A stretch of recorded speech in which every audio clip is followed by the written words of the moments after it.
Sino rito nagreklamo kanina lang? Di ba? Sino rito ang ano? Lagi nagreklamo. Ayan. Hindi po kayo nag-iisa. Kasama niyo po yung mga Israelita. Nagreklamo kina Moises at Aaron. Ano yung kanilang reklamo? Sinabi nila, mabuti pa sana'y pinatay na kami ni Yahweh sa Ehipto. Grabe, ano? Can you mind that word? Mabuti pa sana pinatay na kami ni Lord sa Egypt. Bakit na sila nasabi doon? Bakit na nasabi yun? Doon, nakakain kami ng karne at tinapay. Hanggang gusto namin. Dito naman sa ilang na pinagdalhan niyo sa amin, mamamatay kami sa gutom. So, parang nag-crave. Ganun yung mga Israelita, nag-crave sila. Minsan ba, may mga cravings din pa kayo? Mamaya, magubusog kayo kasi your cravings will be satisfied kasi maraming hinanda po si Auntie Maro at si Sister Rosel. Ayan. Tuloy natin yung ating pagbasa. Verse 4 says, sinabi ni Yahweh kay Moses, paulanan ko kayo ng tinapay mula sa langit. Ito maganda sa Panginoon. Ha? Ito maganda kay Lord. Pag may pagkukulang ka, ano sabi ng Lord? Ano ba yung kulang mo? Pauulanan kita. Di ba? Kulang ka ba ng kasiyahan? Pauulanan kita ng kasiyahan. Hallelujah! Ito sinabi ng Panginoon. Sinabi ni Yahweh kay Moses, paulanan ko kayo ng tinapay mula sa langit. Araw-araw. Palalabasin mo ng bahay ang mga tao para mamulot ng kakainin nila sa maghapon. Sa pamamagitan nito'y susubukin ko kung susunod sila sa aking mga tagubilin. Tuwing ika-6 na araw, doble ang karaniwang ang kanilang pupulutin at ihahanda. Pagkatapos na pag-usap nila kay Yahweh, sinabi ni na Moises at Aaron sa mga Israelita, mamayang gabi, mapatunayan ninyo na si Yahweh ang naglabas sa inyo sa Ehipto. At bukas ng umaga, makikita ninyo ang kanyang kapangyarihan. Narinig niya ang inyong reklamo laban sa kanya. Laban sa kanya, sapagkat tuwing gagawin ninyo ito, ay sa kanya kayo nagreklamo, hindi sa amin. Idinugtong pa ni Moises, mamayang gabi, bibigyan niya kayo ng karne. Bukas ng umaga ay tinapay ang ibibigay niya sa inyo hanggang gusto ninyo. Iyan ang sagot niya sa inyo. Ang totoo, anumang reklamo ninyo ay laban sa kanya, hindi sa amin. Sapagkat sino ba kami para reklamuhan ninyo? Sinabi niya ni Moses kay Aaron, paharapin mo ang buong bayan kay Yahweh sapagkat narinig niya ang kanyang reklamo. Nang sabihin ito ni Aaron, ang buong bayan ay humarap kay Yahweh sa gawing disyerto at bigla na lamang nilang nakita sa ulap ang kaluwalhatian ni Yahweh. Sinabi ni Yahweh kay Moses, narinig ko ang reklamo ng mga Israelita. Sabihin mo sa kanila na sa takip silib, bibigyan ko sila ng karne. Sa umaga, bibigyan ko sila ng tinapay hanggang gusto nila. Sa gayoy, malalaman nilang ako si Yahweh ang kanilang Diyos.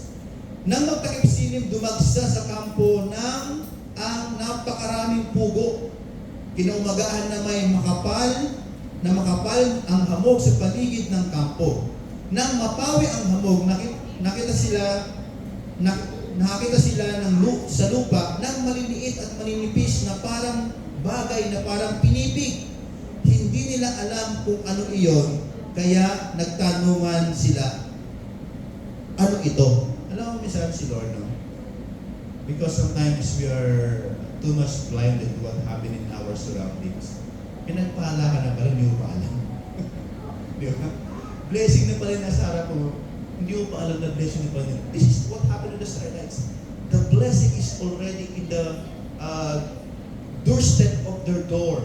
But the problem is, they never recognize. And the good news about this, sinabi ni Moises, iyan ang tinapay na binigay sa inyo ni Yahweh.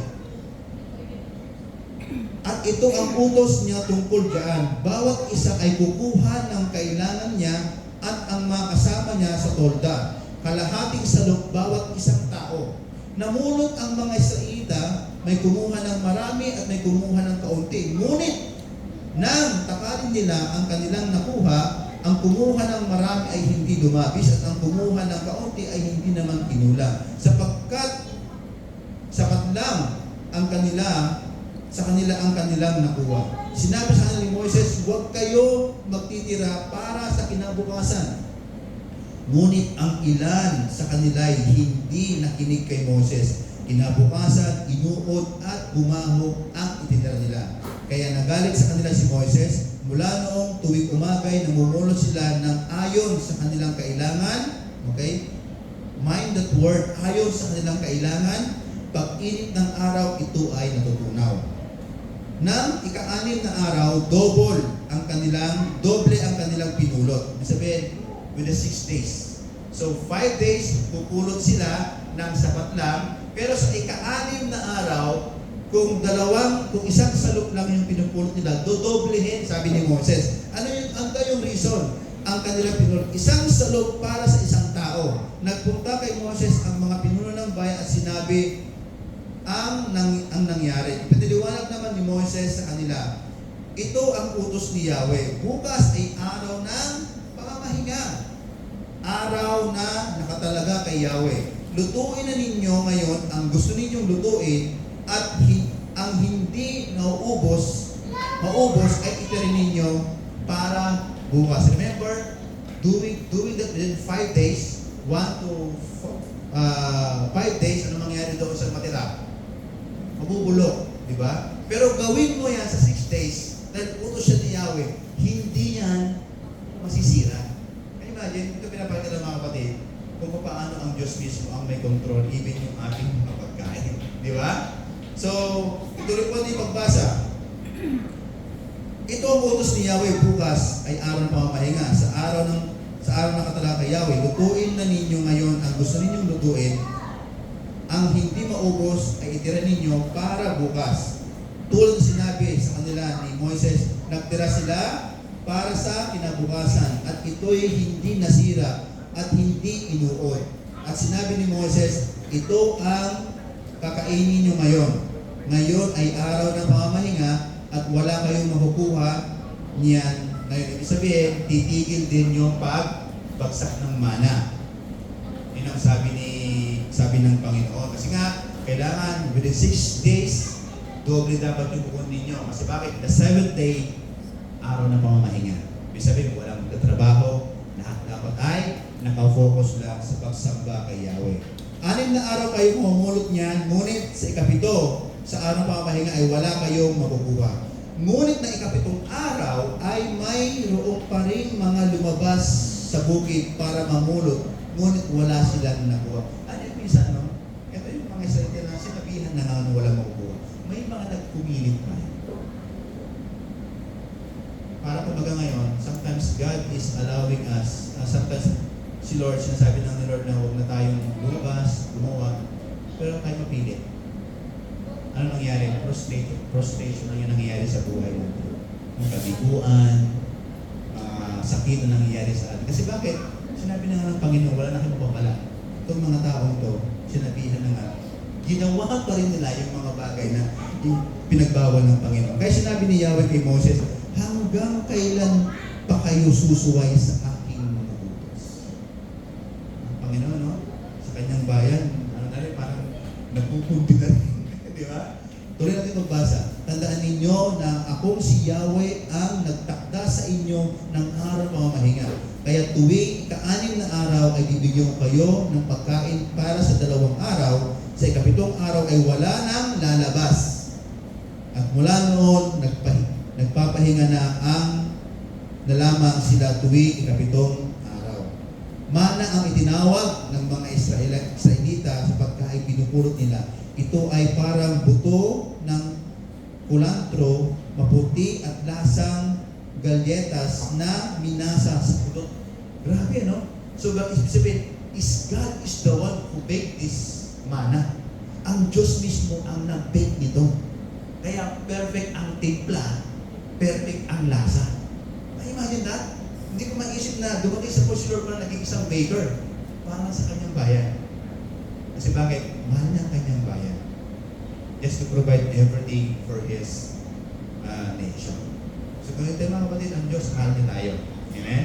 Gagawin ng Diyos ang lahat ng bagay para lang mabigay sa atin yung pangangailangan natin.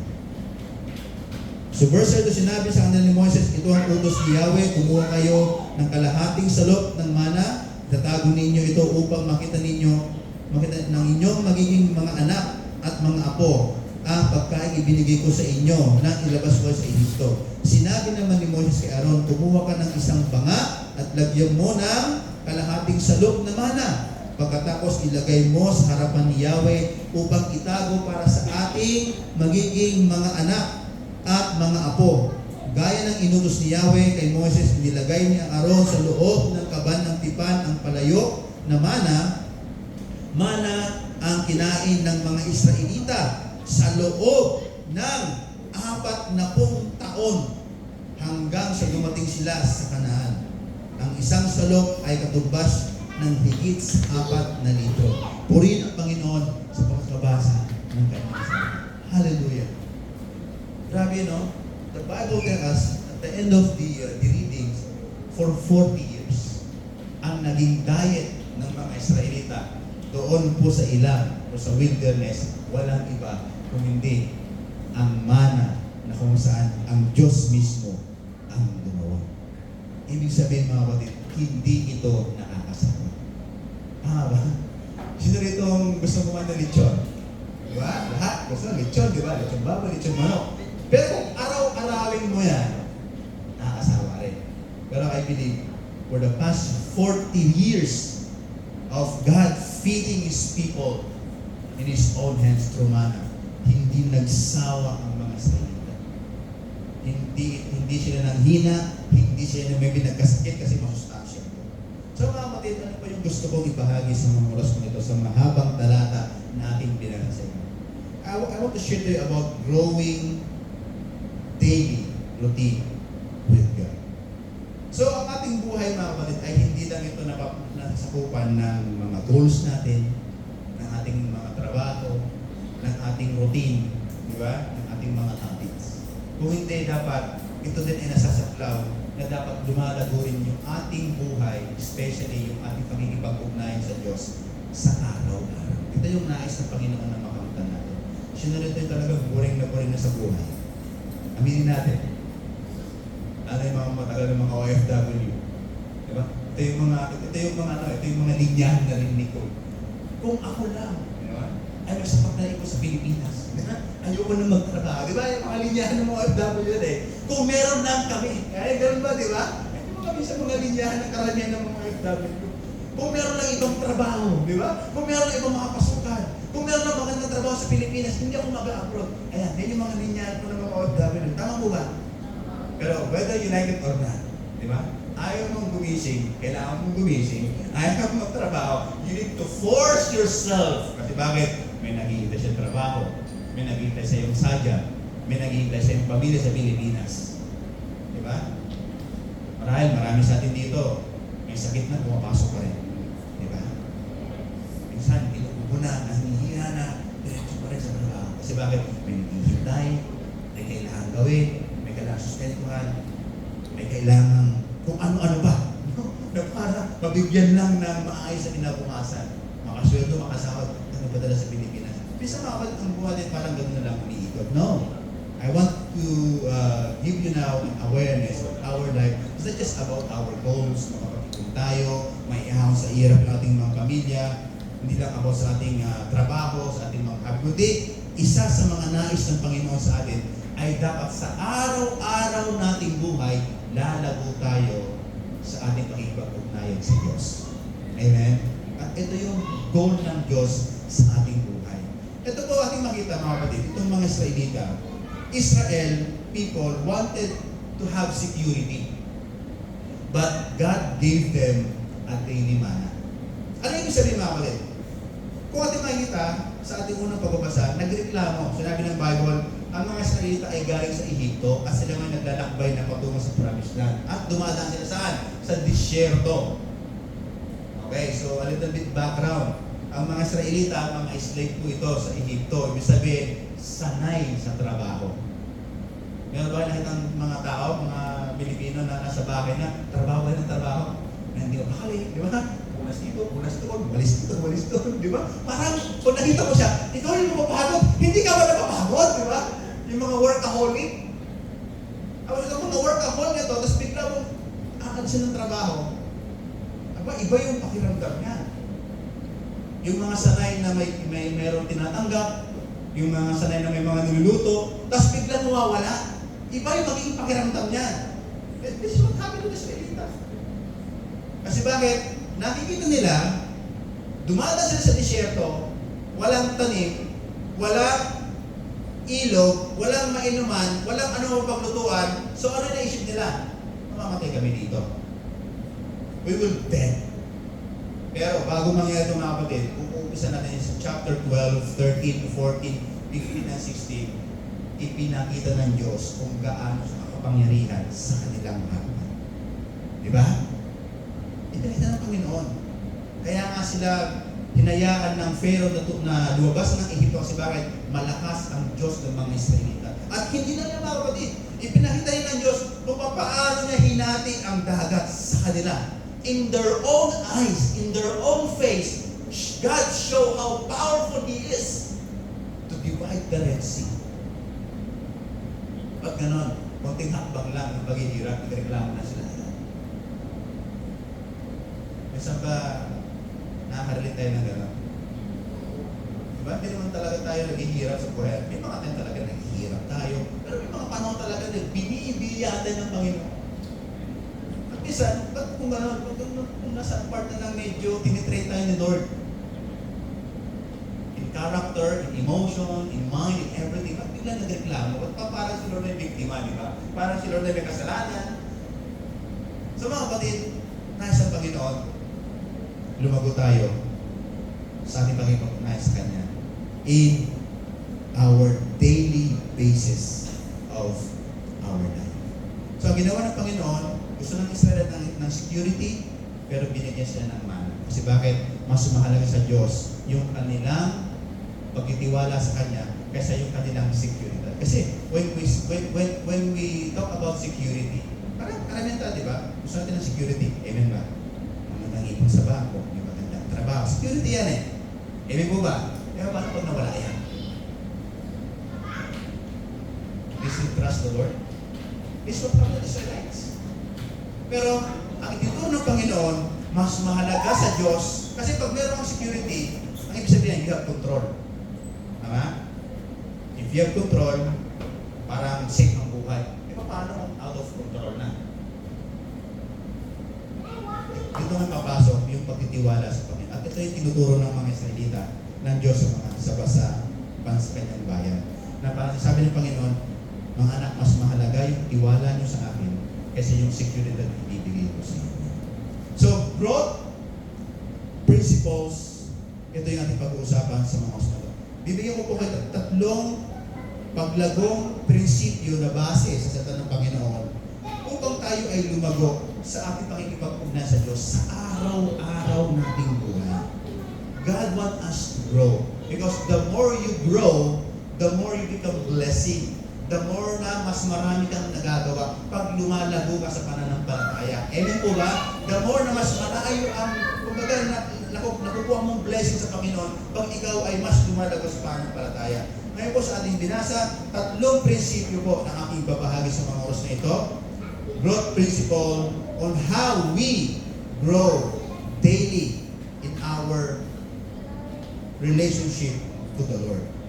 So number one, growing in the Lord daily, begins when we stop making yesterday's provision as our security for tomorrow's living. Let me explain that. Sabi nyo sa verse ko kasi, in the desert, the whole community grumbled or complained against Moses and Aaron. The Israelites said to them, if we only died by the Lord's hands in Egypt, there we sat around pots of meat and ate all the food we want. But you have brought us into this desert to starve this entire assembly to death. So una, itong mga bayan ng Israel, meron silang reklamo. Actually, yung reklamo nila, kasi bakit? Meron silang naiisip na gawin na hindi nila magawa nung sila'y sumunod na sa Diyos. Yun yung nagre-reflect sa kanila. Ano yun? Yung makakain sila ng gusto nila. So sabi doon, yung provision nung sila ay nandoon pa sa Ehipto, na yun yung kanilang nagiging security, yun yung kanilang binabalik-balikan. Yun yung kanilang inaasam-asam. But they fail to trust God on their present situation. Ito yung hindi nila nakita. Ang nakikita nila, maganda yung buhay ko doon. Nung panahon na yun, okay kami roon. Parang ano ba, di ba minsan? Try nyo ba na meron pa ibang isang trabaho noon? Na sana, pwede na ibalik ko yung dati kong trabaho. Okay ako ron eh. Di ba? May bahay, may pakain, ang ganda ng sweldo. Wala na nga yun eh, di ba? Sometimes we have the parang hallucination to live going back from the past as our security. And now, yun yung nireklamo ngayon ng mga Israelites. Doon kasi nakakain kami eh. Hindi nila alam, alipin sila doon. Yes, they eat what they want, but the reality is isa silang alipin. Kaya nga ang Panginoon naghimala sa kanila, inalis sila doon, at ngayon, yun yung kanilang nireklamo sa Panginoon. Yung kanilang buhay noon. Kaya nga, lalago tayo sa Diyos sa ating araw-araw na buhay kung ating matututunan na yung nakaraang provision ay hindi yun yung ating security para mabuhay tayo kinabukasan o ngayon. You guess the idea? Na? Kasi maraming minsan, alam niyo, buhay namin ng pastor, wala, hindi kami nagtututo, hindi kami naghihirap. Marami mo nakausap na ng mga Pilipinas. Dati, pastor, meron kami magandang negosyo. Nakita na ba ako nating mga taong mayaman, ngayon hindi na sila kasing yaman ngayon? Do you have those people? May nakilala kayong gano'n? Kapag nakausap nyo sila, kinikwento nila yung dating buhay nila. Ang problema, hindi mo pwede maging security yung dating mong buhay sa panahon ngayon. Kumbaga, tapos na yun. Tama? Wala ka nang magagawa doon at wala na rin magagawa yun. It's just a history na lang sa buhay mo. Kaya kung sinasabi sa ating mga kapatiran dito, once na tayo umuwi ng Pilipinas, ang Korea ay isa na lang kwento sa atin. Tama po ba? Kaya habang nandito po tayo, maliban na lang po kila Sister Nancy, kila Sister Joey, na sila talaga nandito sa Korea. Siguro kung nahula ng Pilipinas, sino lang yung ating i-text? Kumusta? Ay, gano'n ba? Parang gano'n, di ba? Parang, pamilya kayo ba, di ba? So, di ba? So, isa history na lang. So, ano yung dapat yung matutunan? Ano yung tinuturo ng Diyos ngayon sa mga Israelito na ito? So, Israel had been delivered from Egypt, but they had not yet learned how to trust God in the wilderness. Ito yung matindi. Ito yung gusto ipaunawa ng Diyos sa mga bangsa sa kanyang bayan. It's time for you to trust me right now. You saw the miracles that I've done in Egypt. You saw the Red Sea na hati. Now, it's time for you to trust me. Ito yung hindi pa naiintindihan ng mga Israelita noong panahon na to. Kaya siya nagreklamo. Israel was tempted to make yesterday provision of their security for tomorrow's living instead of trusting God's provision for each day. Lagi na lang binabalikan kami noon, ganyan kami, ito kami noon, kinakain namin noon, ba't ganito kami yun? They fail to recognize that in the daily basis of their life, they need to trust God's provision. Sa ating binasa mga kapatid, wala pa naman dito sinabi ang Biblia na ang bansang Israel ay totally naghirap at halos mamatay sa gutom dahil sa paglalakbay sa desierto. Wala pa naman mabasa doon. Ibig pinapakita dito mga kapatid na ang Diyos mismo ay tapat pag tinawag ka niya. Amen? Pag ang Diyos tinawag ka niya, hindi ka niya pagkukulangin. Tingin mo lang minsan kulang kasi bakit may comparison ka. Kaya minsan hindi maganda yung comparison lagi eh. Don't compare your life to the other people. Amen? Kasi bakit iba ang dealing sa iyo ng Panginoon? Ibang-iba ang dealing sa atin ng Panginoon. Ito yung ginagawa ng salita. Yung buhay nila noong sila ay alila sa Ehipto, kinukumpara nila sa disyerto. Na hindi nila alam, yung disyerto ay panahon ito ng pag-aaral nila para mas magtiwala sila sa Diyos. sometimes trust God is a little bit hard. Ang magtiwala sa Panginoon minsan ay mahirap. Lalo na pag hindi mo alam ang iyong ginagawa. Lalo pag wala kang nakikitang magandang kinabukasan. Parang it's hard to trust. Kaya nga yung nandoon yung lesson Yung tiwala kasi sa mga bagay minsan na hindi mo alam, doon ka magtiwala sa Panginoon. Kasi bakit? Kung alam mo na, hindi na magtitiwala yun. Security yun. Why? Because it's in your control again. Yung mga gusto kasi ng Panginoon sa iyo, yung hindi mo na makontrol para ipakita niya na siya mismo sa kanyang mga kamay, papakainin ng Diyos. Ewan ko ba? Hindi ba maganda yun? Na ang kamay mismo ng Diyos, kitang-kita mo, pinapakain ka. Sinusubukan ka, anak. Ito ang para sa iyo. Anak, kada suko sa'yo, sabi ng Panginoon, anak, hindi kita pagpupula. Di ba ang sarap ng gano'n? Magtiwala ka sa Diyos minsan. If you are now experiencing sometimes complexities of life, tandaan mo, tiwala ka lang sa Diyos. Tapat ang Diyos. Amen. Kailanman hindi ka nabibigoy. So, clinging yesterday for vision can expose a lack of trust of tomorrow in God's hand. So, ibig sabihin, pag damo mo palang sinasabi, kinocompare yung buhay mo dati ganito kami, dati ito ako, dati ito yung buhay ko, sexy ka po noon, pero ngayon, hindi na nagbuhalan. Kasi bakit kumain ka kasi na marami? Kumbaga, sometimes if we cannot compare our lives from the past and now, mga kapatid, baka ma-frustrate lang tayo. No. We need to understand that clinging yesterday provision, ini-expose mo lang talaga na ikaw ay walang tiwala sa Diyos, na kaya kanyang bigyan ng pagpapala sa ngayon at kinabukasan. Di ba masarap na bagong provision na yung ibigay sa Panginoon? Di ba masarap yun? Di ba?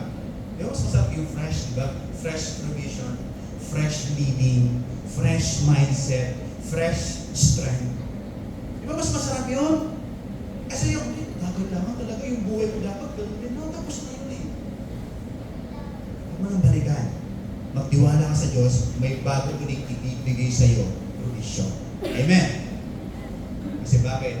Pag the more ka nagkikling in the past, pinapakita mo lang that you are lacking the trust for God's tomorrow provision. So God's wants daily dependence. Gusto ng Panginoon yung araw-araw nakadepende ka sa Kanya. Yun yung gusto ng Panginoon.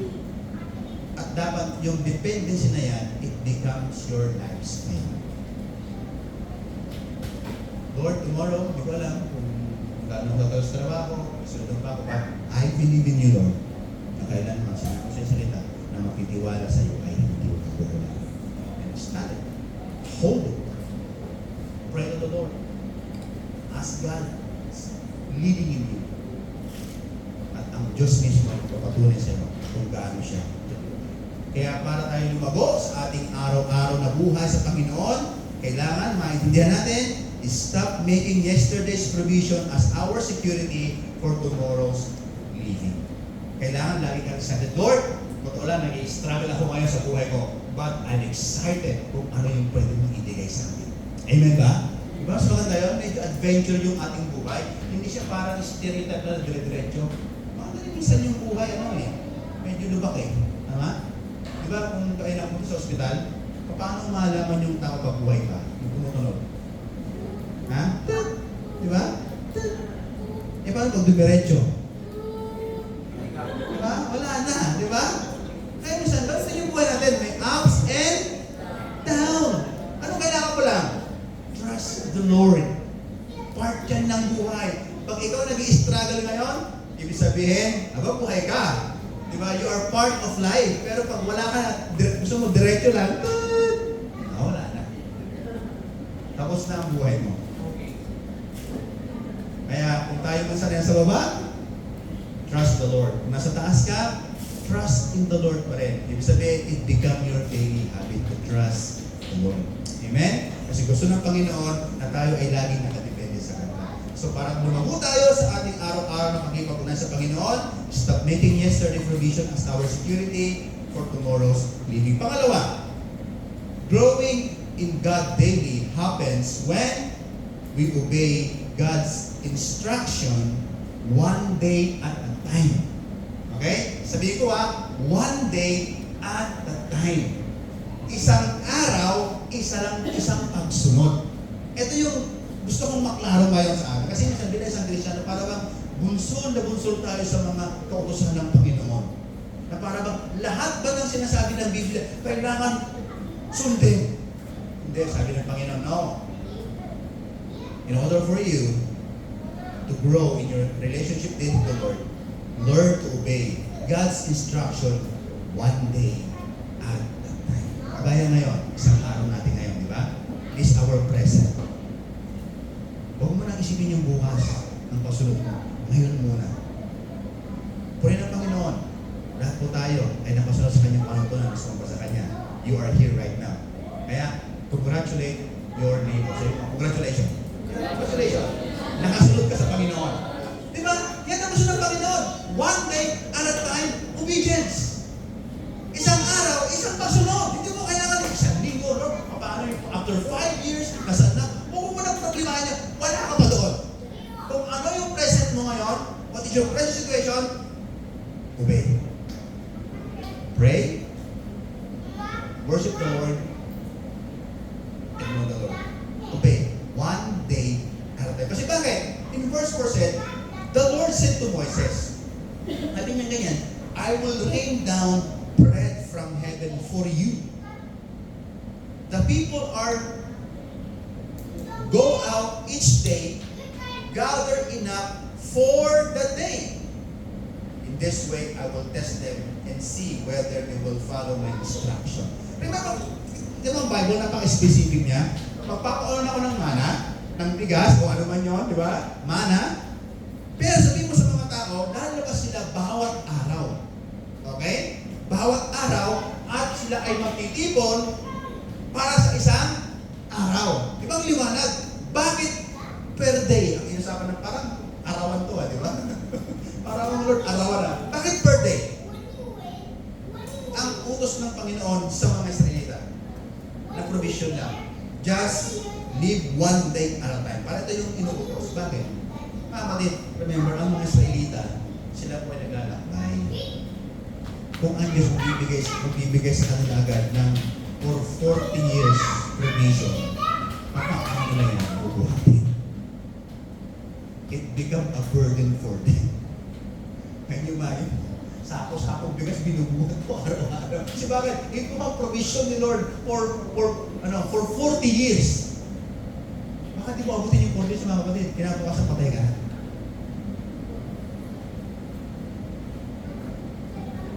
Parang siya yung mga kahilingan, Lord, pag tumama ako ng loto, parang gano'n ba, di ba? Yung 5 taon ko solid. Diba? Parang gano'n ba yung gagawin, di ba? Diba? Kasi ba, parang tinignan na pag meron tayong 100 million pesos, parang we have the imagination na magiging okay yung buhay natin.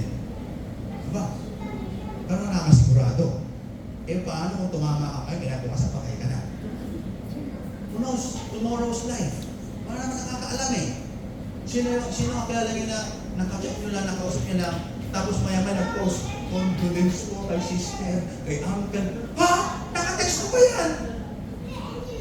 Nagugulat tayo nila sa mga post ng ating mga kasama sa FB kasi bakit? Wala nakakaalam kung ano magiging bukas natin. Kaya si Lord, napaka-practical niya mga kapatid. One day at a time. Para mas lumago tayo sa ating buhay ng kalatay, we need to understand to live and obey God's instruction one day at a time. Ano sabi doon ng Panginoon? Go out, gather for a day, then trust God for tomorrow. Kumbaga, labas kayo ngayon, mag-gather kayo, at kinabukasan, magtuwalo kayo sa Diyos. Kasi bakit? Kailan ba pumalya ang katapatan ng Diyos? Simula ng likha niya ang sanlibutan ito. Pumalya ba? Hindi ka pa pinapanganak, hindi pa tayo pinapanganak sa sanlibutan ito, tapat na ang Panginoon. Noon pa man hanggang ngayon, ang katapatan niya, never po yan na pumalya. Trust in His faith.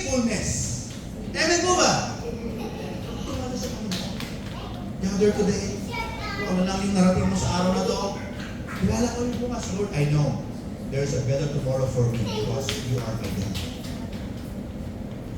Dahil kayo po yung Diyos ko, isabihin, ang buhay ko ay laging palo. Amen?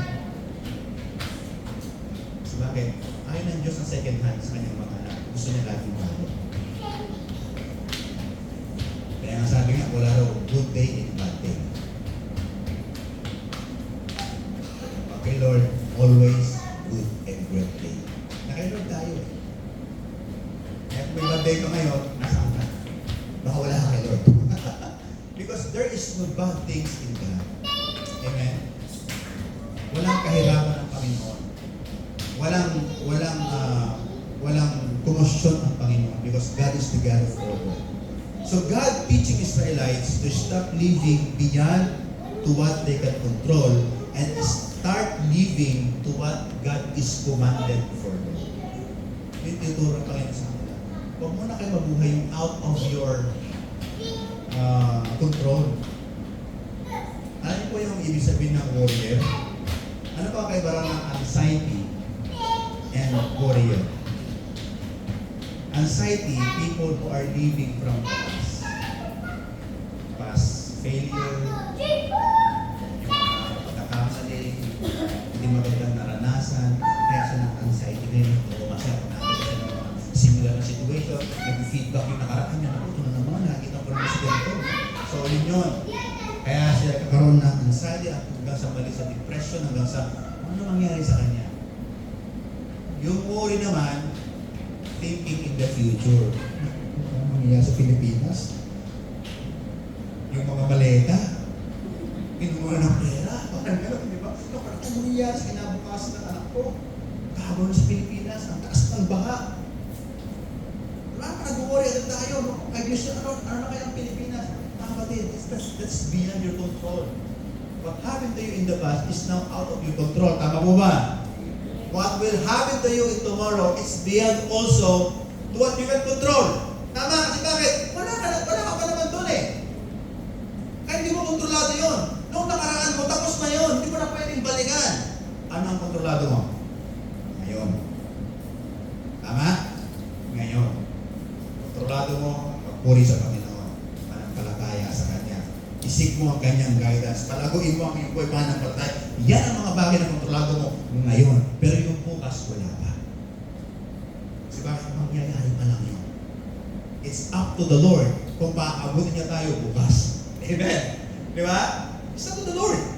Kaya kung bukas umabot tayo, that is still our present moment. Pag ngayon, ito yung ating present moment, this is your control. Pray to God.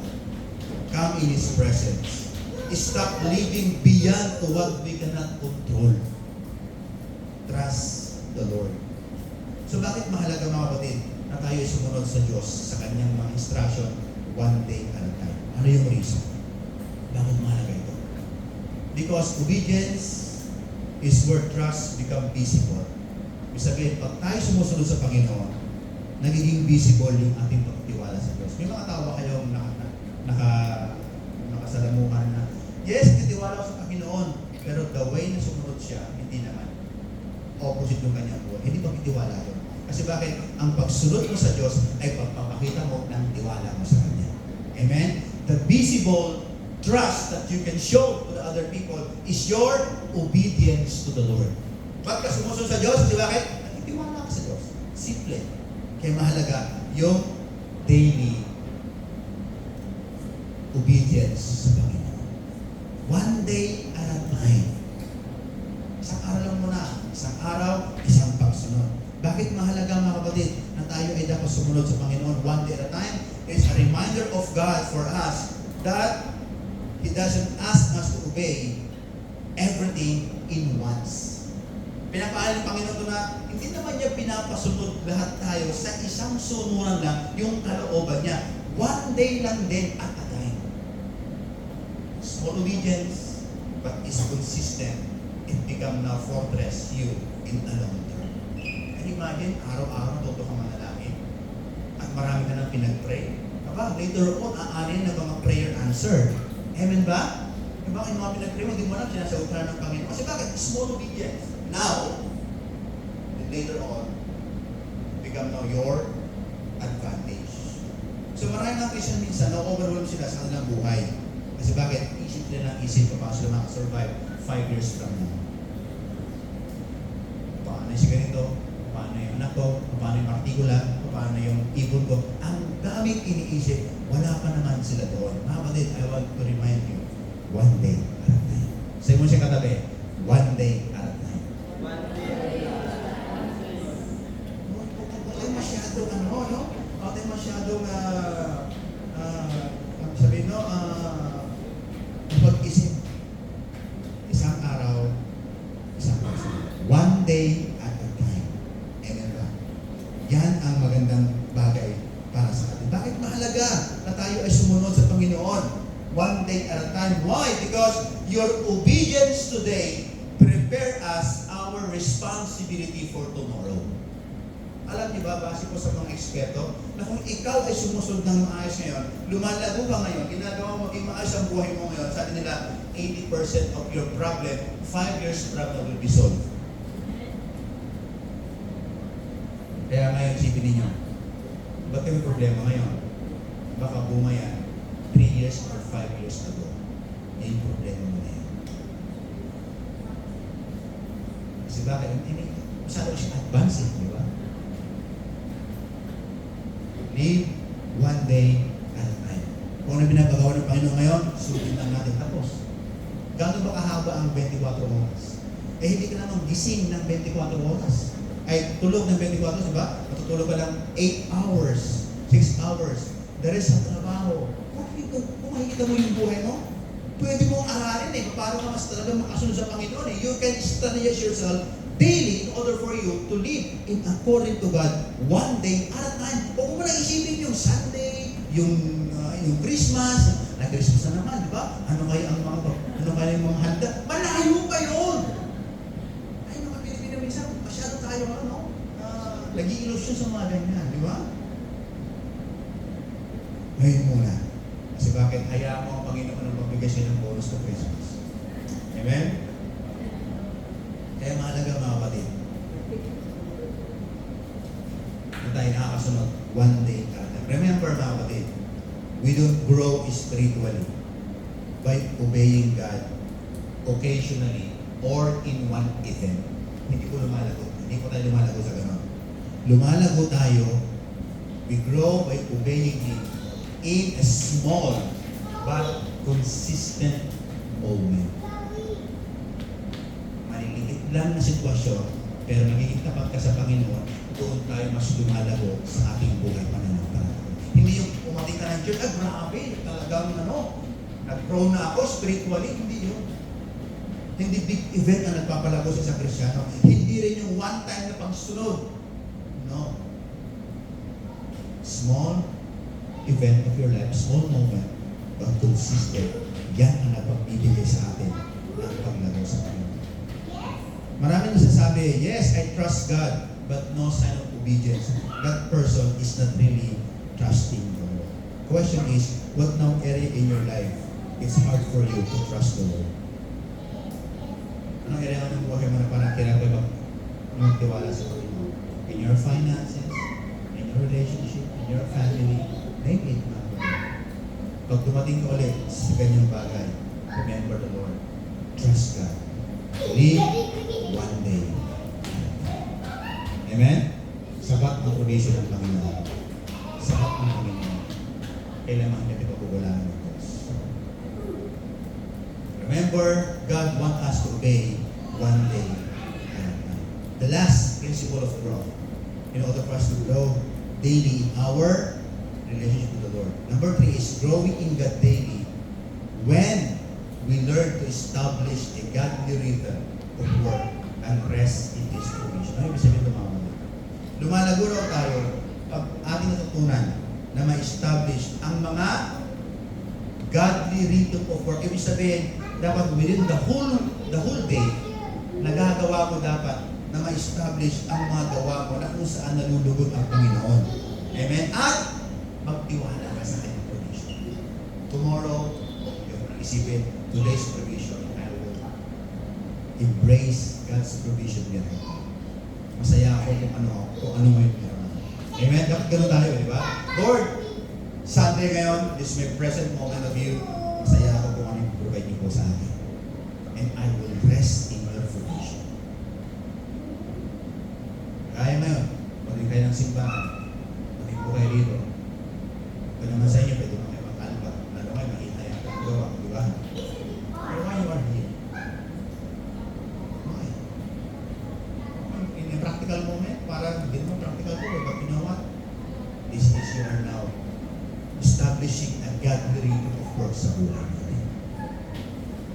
And learn to rest on His provision daily. Sabi doon sa verse 22, on the sixth day, they gathered twice as much, 2 omers of each person. And the leaders of the community came and reported this to Moses. He said, this is what the Lord's commanded. Tomorrow is to be the day of rest, a holy Sabbath to the Lord. So bake what you want, bake and boil what you want to boil, save whatever is left. Keep it until morning. So, the verse na binasa natin, nagbibigay ito ng pattern ng work nila. Ano yung pattern dito na sinabi ng Panginoon? Una, from day 1 to day 5, isang gatang lang ang inyong gagather. Okay? So, pattern yun. Pagdating na ika-anim na araw, sabi ni Lord, doblehin nyo. Kasi bakit? Okay lang na mayroon matira. Kasi hindi mabubulok.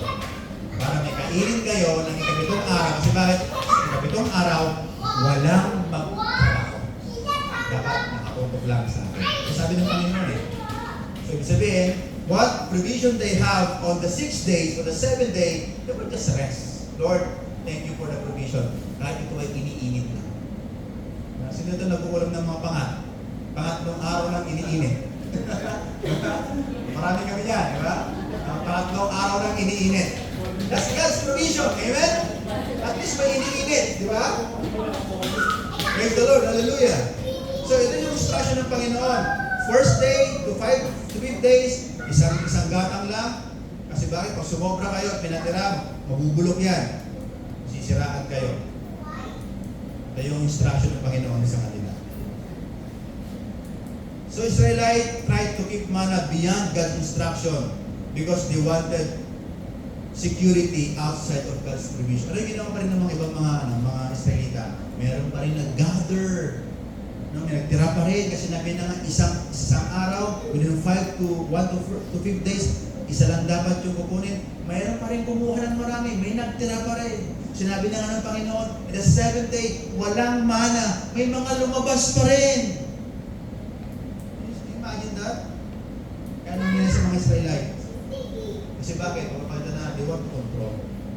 Lord, parang kami na lang mamahala sa sarili namin. Parang gano'n yung sabihin ng mga Israelites. Lord, okay naman na kami mamahala sa sarili namin. Lord, okay ba na ibigay mo lang yung mana sa amin? Kami na bahala sa buhay. Eh, hindi nga, gano'n gusto ng Panginoon. God wants you to trust Him, not to have control in your life. Kasi ba, tanong ko sa inyo, ilan na ba yung mga palpag-decision natin sa buhay? Ha? Lahat tayo, di ba? Even I. Ilan na yung kapalpakan natin sa buhay? Tapos gusto mo, ikaw pa yung mag-drive ng buhay mo? You see? Ang Diyos na nga ang nagbibigay sa atin ng kanyang, kumbaga, yung kanyang sistema sa araw. Sunod na lang tayo. Submit ourselves to the Lord and obey one day at a time. Some Israelites hoard. Alam po yung hoard? Mana. Not simply because they wanted to prepare for tomorrow, but because they struggle to trust God to provide for tomorrow. Alam mo yung hoard? Yung may tinatago? Yung may iniimbak? Hoarding something? Bibigyan ko ng example. Yung lola ko noon, may mga gandang pinggan. Nilalabas na yung pambibisita. Pambihir. Tapos nagkakain ka sa mga butas ng mga ano, di ba? Kung may mga bisita din mo kilala, di ba? Nalalabas yung mga pinggan sa tukador. Tapos, di ba? They are hoarding something. Hindi. hoard. Ito yung ginawa ng mga Israel, nagtago sila ng mana kasi bakit? Para kinabukasan. Ano nangyari sa kanila? Nabulok yung kanilang tinago. Kaya yung mga Israel na nagtago ng mana, pagpapakita lang na they are struggling to trust the Lord for tremendous provision. Yung nga gusto mawala natin ng Panginoon, yung struggle mo na yun, kailangan mawala yan. Kailangan matuto ka, magtiwala sa Diyos. Hindi ka matuto dapat na magtiwala kung ano yung meron ka. Magtiwala ka sa Panginoon. Amen? Why? Because God is the giver of blessing. Kaya sabi nga, don't focus the blessing, focus to the blesser. Kaya maraming mga Kristyano ngayon, ganyan din. Maraming mga tao, ganyan din. They hoard things in their life before God. I need money more before I can trust the Lord. Kaya pag inibig mo sa church, ano lagi sagot? Sige, pag may time. Akala mo may time talaga siya. Akala mo talaga hawak niya ang time niya. Wala kang time. Ang Diyos ang nagbigay siya ng time. Diba yan lagi siya sabi ng mga tao? Ating ka ng church, pag may time, pag okay na ako, pag naayos na ang buhay ko, remember, hindi mo pwede maayos ang buhay mo. Kahit kailan lumakas ang buhay mo. Hoarding something. You're storing something in you na akala magiging okay ka. And I tell you, you will never be okay unless you trust in the hands of the Almighty. Amen. Kaya maganda pag nag-i-struggle ka, doon ka magtiwala lalo sa Panginoon. I need to control everything. Yung mga tao gusto nila control. Talagang kailangan tansya lahat. Kailangan bukas ito dapat. So Monday, Tuesday, Wednesday, Thursday, Friday, hanggang Saturday, yung isang po kailangan tansya niya lahat to. Pag may nagkamali doon, nag-i-struggle siya, hindi pwede yun. Maybe you can plan your life. Pero yung kontrolin mo yung araw-araw na buhay mo, no. Planning is a wisdom. But hoarding out something in you is fear and it is unbelief to the Lord. Yung magplan tayo sa karunungan niyo, pero yung meron pang parang hold para sabihin mo, kailangan meron ito para maramdaman mo na secure ako. That is unbelief to the God who give you life. Amen ba? Sino ba nagbigay ng buhay sa atin? Ang Diyos, di ba? Dapat ba ang Diyos sa ating buhay? Nagkulang ba ang Diyos? Binawasan niya ba yung oxygen mo? Kung ang oxygen mo is 100% ngayon, 50 na ba yung hinihinga mo? Ay, sisingap ka na? Hindi naman eh. Hindi nagbago ang tangin. Dapat ang Panginoon. Nagbago ba ang tubig? Maraming nagbabago sa tubig. Pero yung iniinom natin, tuloy-tuloy pa rin. Yung mga bagay niya, ba't hindi natin naiisip yan? Na bago makarating sa trabaho mo, tandaan mo kung gaano ka iningatan ng Diyos sa mga diablong nakaharap sa harapan mo na hindi mo nakikita. Minsan natin naiisip yun. Nung lumingon ka, kasi bakit nila sabi, ang ganda lumingon ka. Iningatan ng Diyos yung vein mo sa leeg. Hindi nagmutol. Hindi siya naiisip yun. Kasi bakit? You know what? Bakit na nag-i-struggle? Because of our fear and unbelief to the Lord. Yan ang reason. Kaya nag-i-struggle. Struggle is okay. But the fear and unbelief to the Lord, that is not okay. Learn to trust in the Lord. Amen? Kaya sabi mo sa katabi, magtitiwala na ako sa Diyos. Sabi mo na palakas, magtitiwala na ako sa Diyos. So God sometimes grow us by teaching us dependence rather than giving us control. Mas lumalago ang ating pananampalataya pag tayo ay natututo na magtiwala sa Diyos kaysa bibigyan tayo ng Panginoon kung anong dapat nating i-control. Minsan, God grows our faith by not giving us more control but by teaching us to depend on Him. Israel wanted to know kung saan manggagaling ang pagkain nila, ang kanilang kinabukasan. But instead, giving them a supply for many days. yung kanilang mga iniisip. But God gave them one day at a time. Ito mga slides, sabi na, Lord, paano kami? Sa gitna kami, disyerto, paano yung mga anak namin, yung apo namin? Paano sila kakain? No, sabi ng Panginoon, ibigyan ko kayo isang araw, isang provision. Huwag niyo munang isipin yung susunod na buwan na taon. Let me do that. Because I am the Lord, the God of provider. Ako yung Diyos na bibigay sa lahat ng bagay. Sometimes, ganito rin yung ginagawa ng Panginoon sa atin. Tinuturuan tayo ng Panginoon para hindi kumontrol ang ating kinabukasan. But tinuturuan din ng Panginoon na manatili at magtiwala tayo sa kamay at kabutihan ng Panginoon. And trust the hands of God. Sabi nga, if you cannot see the hands of God, trust His heart. Amen? Ulitin ko. If you cannot see sometimes the hand of God in your situation, one thing that you can do, trust the heart of the Father. Mahal ka niya. Hindi ka kabayaran. Mahal tayo ng Panginoon. Hindi niya kabayaran.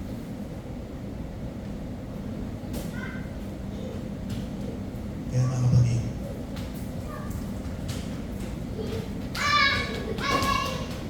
remember what God has done.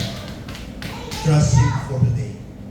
Obey what He is telling you today and live tomorrow in His name.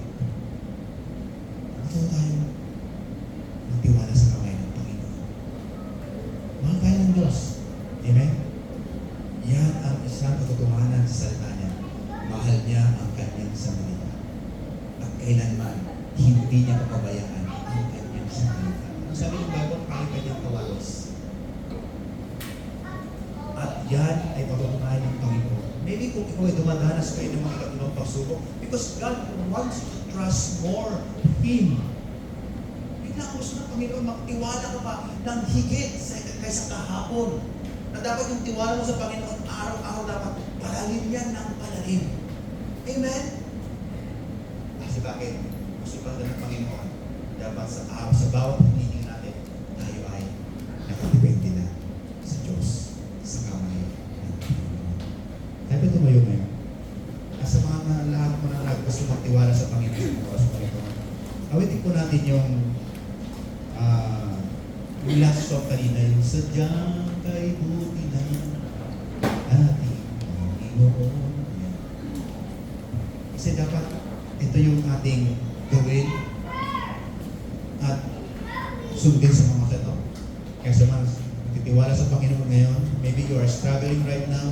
I don't know kung ano yung bumabagabag sa iyo ngayon. Isa lang ang mensahe ng Panginoon sa atin. Magtiwala tayo sa Panginoon, sa Diyos. Dahil mahal niya tayo. As we sing this song, seek personally the Lord. Lagi po tayo sa Panginoon. I wish more to the Lord personally.